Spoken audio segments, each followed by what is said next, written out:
What you choose for your backing is perhaps as important as what you choose for your batting. That's right. I think my very first quilt, and I wanted it to be just old-fashioned looking because it was a quilt that my grandma had started in the 30s. So I thought, what would be more appropriate than Laura Ashley fabric?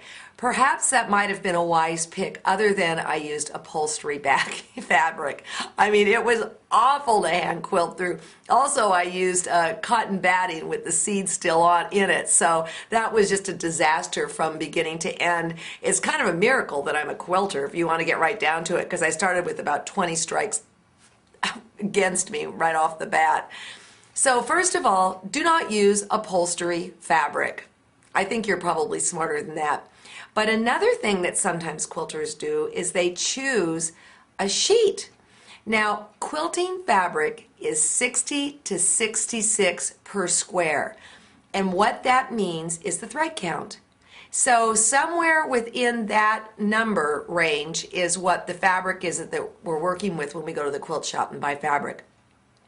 When you go to buy sheets, well, in fact, I did yesterday.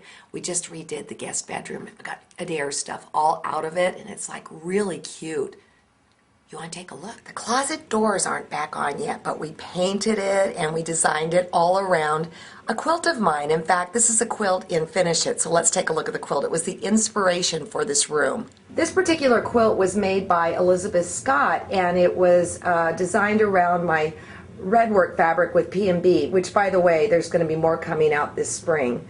But here is the room. I put in twin beds, and I'm waiting to make pillows for that.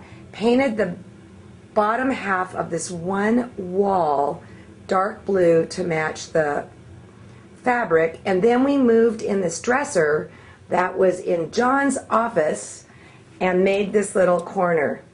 I decided it was time to have a grown-up guest room. And I think one of the things I love most in this guest room is this boat that my dad made. I think he was a young man when he made this.